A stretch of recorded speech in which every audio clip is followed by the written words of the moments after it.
Good evening, friends. Mark Holmes here, and as always, I want to thank you guys for watching, commenting, subscribing, and being part of the Joe Boo Sports Report. Without you guys, it doesn't work without you guys, man.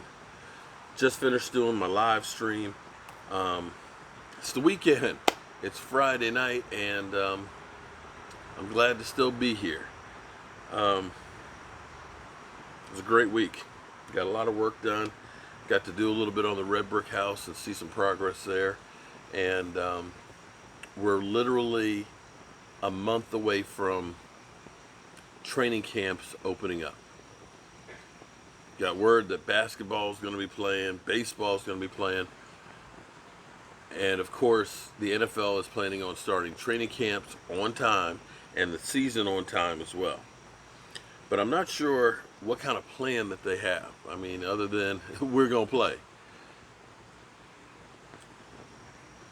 I know basketball is basically having an opt-out clause, I guess. And that there's some basketball players that are like, you know what, I'm not risking it. Some are looking at this and saying, this is the time to take care of social justice. Others are saying, I don't want to risk my life or my family's life as well. And I don't know what the NFL, if they're going to have something like that as well. You heard Zeke Elliott, kind of say, I'm going to be okay. I was sick for a couple of days, a little weak, but I'm going to be all right. But it's not about just me. It's about everybody else I come in contact with. And you're going to have that realization. And it's apparent to me after being here on this YouTube channel, you get a lot of opinions, a lot of thoughts, a lot of conversations, a lot of comments. Some good, some bad. But we have a lot of people who think that this is still just something that's made up. It's nothing to fear.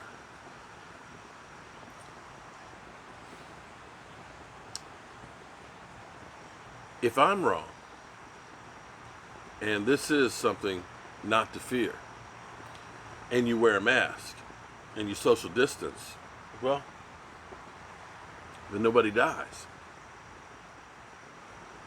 If I'm right, and you're wrong, and you go about without wearing a mask, and going around and partying like it's 1999, and hanging out at the bar, and the club, and partying, and doing all those things and stuff that aren't social distancing, aren't washing your hands, aren't wearing a mask. If you're wrong, then others die.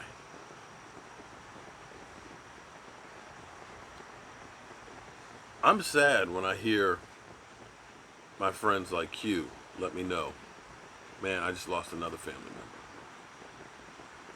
I'm heartbroken when I talk to friends like Ellen, who lost her mother, or Michelle, who lost her father.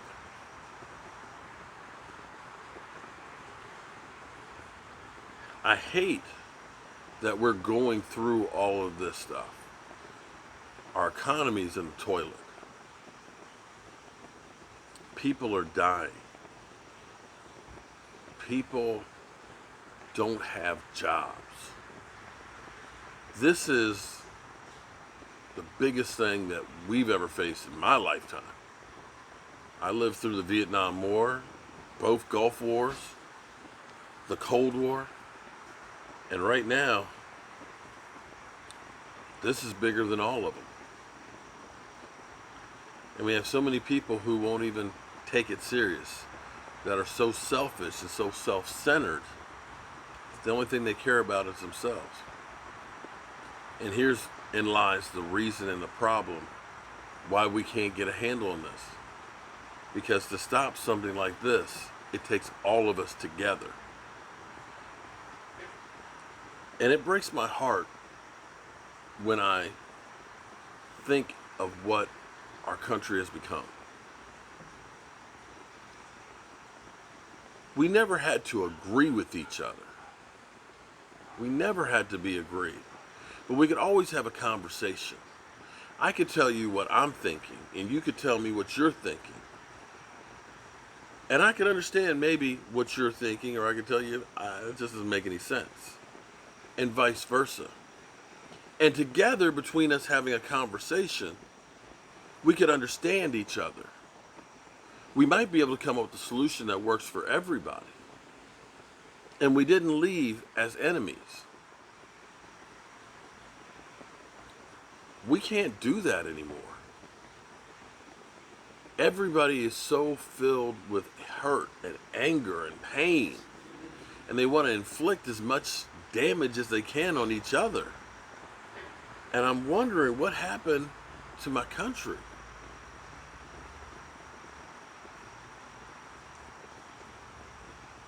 Ronald Reagan and Tip O'Neill were both at opposite ends of the spectrum. But they could come together and work together for the common good for everybody.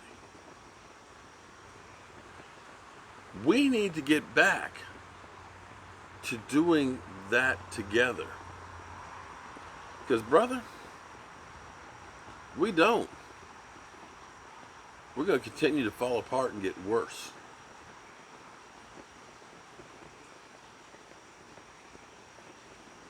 I so want to see a football season. I want to be, the only argument I have is how much the Eagles suck. I don't want to have to worry about social distancing or if somebody's going to get sick and die. I want to be able to go to a restaurant or go to the beach and hang out. But I understand that right now, that's just going to have to wait.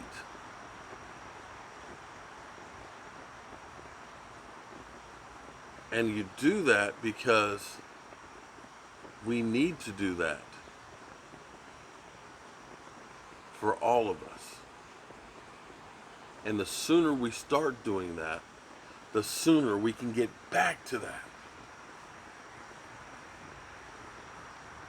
Now, I'm not sure how there's a college football season. Morehouse is the first school that said, we're canceling the football season. We don't see a way that we're going to be able to do it. I honestly don't see how colleges are going to be able to, because college campuses, I'm sorry, it's a germ fest. And young people aren't going to be thinking about social distancing, okay? Young people are going to be, I'm young. I'm going to have a few drinks. I'm going to have some fun. I'm going to party. And I don't know how you're able to take a college team, travel, and play another college team without spreading this more. I kind of see it with 32 NFL teams and the money and the fact that they're getting paid to take a risk. I don't see how college athletes that are getting paid a scholarship take those risks. I just don't.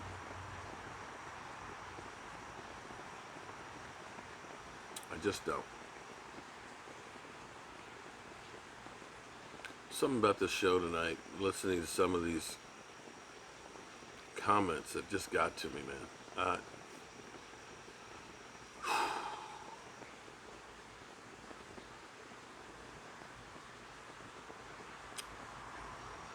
Yeah, just kind of got to me.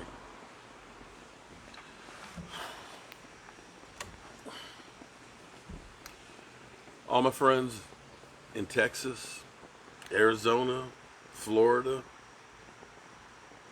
California, and everywhere else, man. Be safe. I pray for everybody, man.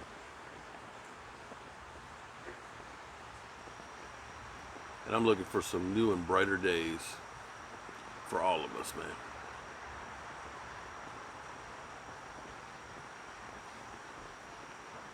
I'll see you guys in the morning.